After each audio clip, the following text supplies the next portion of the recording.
تقویٰ کس طرح آتا ہے؟ شب بیداری سے تقویٰ آتا ہے، تو دیر تک تراویح اور صبح صادق سے بہت پہلے سحری کے لیے اٹھنا، تقریباً رات کا اکثر حصہ تو کٹ جاتا ہے۔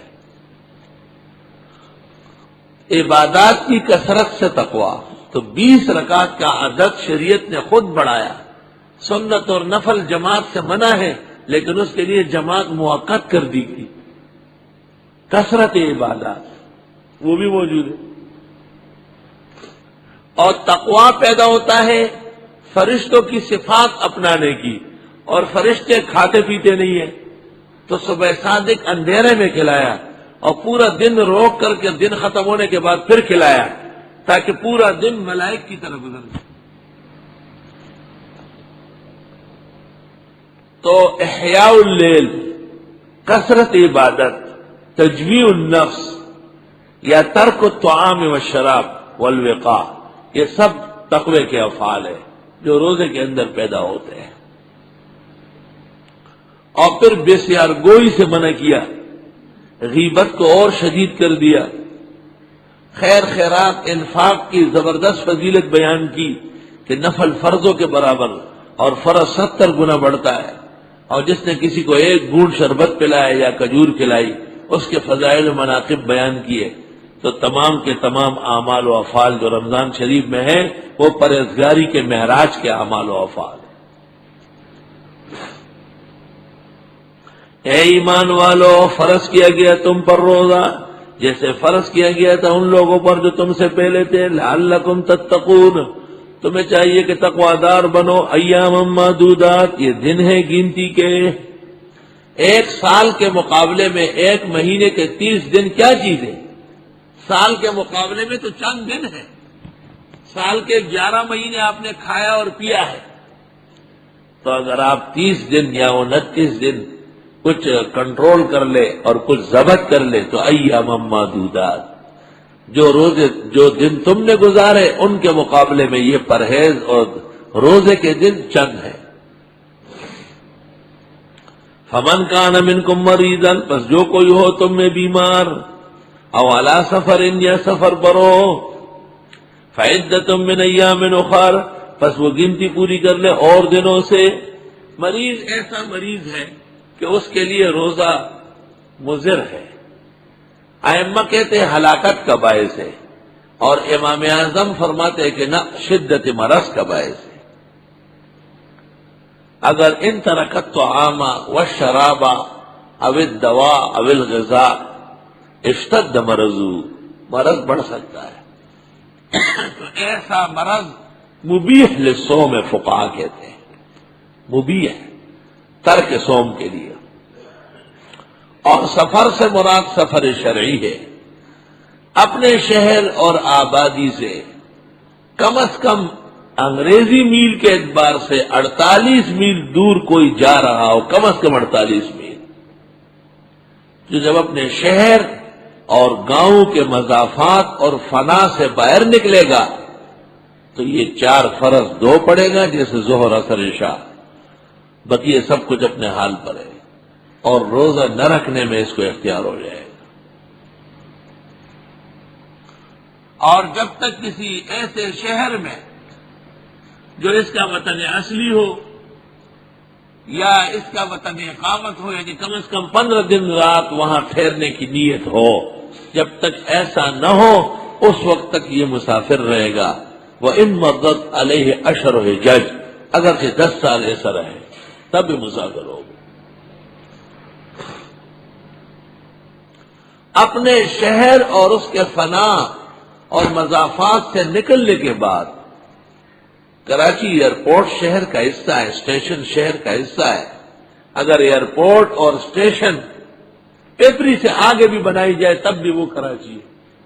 فناء البلد فی حکم البلد، مضافات البلد فی حکم البلد، اس لیے شہر سے متعلق جو گاؤں گوٹ ہیں ان سب میں جمعہ جائز ہے اور عید، وہ حکم بلد میں ہے۔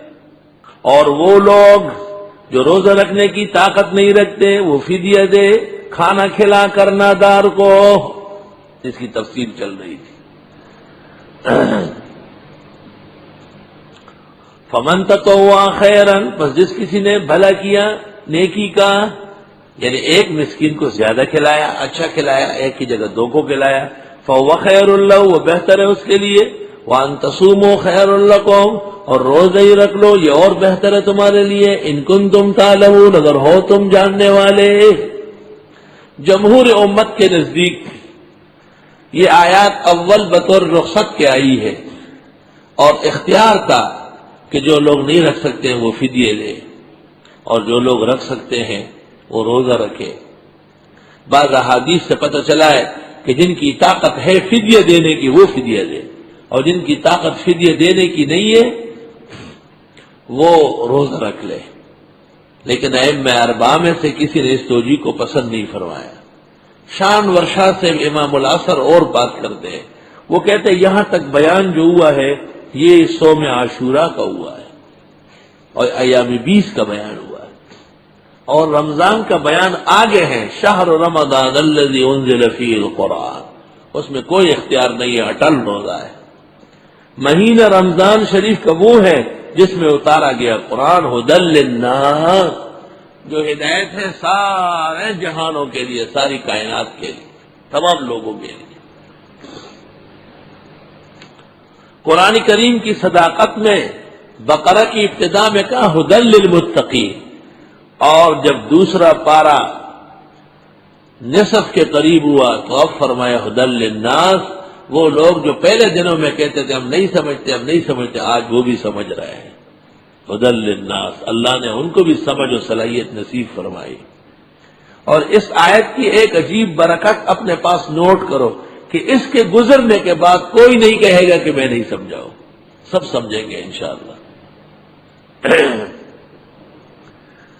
ایک محترمہ بی بی نے مجھے فون کیا کہ حضرت بہت گاڑی تقریر ہے، بہت زیادہ اصطلاحات اور علم سے لبریز ہے، لیکن ہم نہیں سمجھ رہے۔ میں نے کہا بی بی تم نے علوم نہیں پڑھے اور علمی ماحول نہیں چکا، میں تیرے ساتھ نیچے اترنا میرے لیے مشکل ہے، بس جتنا ہوں سو اتنا رہوں گا، اور تیرے لیے دعا کرتا ہوں کہ اللہ آپ کا دل و دماغ روشن کر لے۔ الحمدللہ 5 دن بعد پھر فون آیا کہ اب میں پوری سمجھ گئی۔ خدا تعالیٰ ان مشکلات کو حل فرمائے۔ شہر رمضان الذی انزل فیہ القرآن، مہینہ رمضان کا وہ ہے جس میں اتارا گیا قرآن۔ رمضان، رمض کے معنی ہے جلنا، اس مہینے میں مومنوں کے گناہ جل جاتے ہیں، اللہ انہیں معاف فرما دیتا ہے۔ روح المانی میں آلوسی نے ایک روایت نقل کی کہ لا تقولوا رمضان لأن رمضان اسم من اسماء اللہ، لیکن آیت سے پتہ چلا کہ رمضان کہنا جائز ہے۔ بہتر ہے شہر رمضان، رمضان المبارک، رمضان شریف، شہر المواسات، شہر اولہ رحمہ واوسطہ مغفرہ وآخرہ عتق من النار۔ شہر رمضان الذی انزل فیہ القرآن، مہینہ رمضان کا وہ ہے جس میں اتارا گیا قرآن، ھدی للناس، جو ہدایت عامہ ہے کائنات کے لیے، وبینات من الہدی، اور دلائل ہے اس میں ہدایت کی، والفرقان، اور حق و باطل میں امتیاز کرنے کی۔ فمن شہد منکم الشہر فلیصم، جو کوئی موجود ہو تم میں اس مہینے میں، عاقل بالغ مسلم ہو، فلیصم، پس وہ روزہ رکھے پورے مہینے کا۔ شاہ صاحب کہتے ہیں مہینے کا ذکر اب ہوا ہے، وہ تو چند روزوں کا تھا، ایام معدودات۔ ومن کان مریضا او علی سفر، جو کوئی ہو بیمار یا سفر پر، فعدۃ من ایام اخر، پس گنتی پوری کر لے اور دنوں کی۔ کہتے ہیں امام بخاری نے جب حدیث یاد کی، ان کے استاد علی بن المدینی نے کہا تفقہ، فقہ پڑھو، فقہ پڑھ لو، اور انہوں نے کہا حدیث سب یاد ہے، فقہ کی کیا ضرورت ہے؟ تو علی بن المدینی نے کہا انا مسکوب هل يحل لي الا اصوم يوم، مجھے زکام ہے، آج روزہ نہ رکھو، اجازت ہے؟ امام بخاری گھبرا گئے، انہوں نے کہا کہ نہیں، تو پھر بھی کون سا مرض ہے اور کون سا سفر ہے؟ ھذا هو الفقہ۔ اس کے بعد امام بخاری نے عبداللہ ابن المبارک کی کتابیں اور ان کے توسط سے امام اعظم کے وقائع دیکھ لیے، وقائع فقہ، واقعات و وقائع۔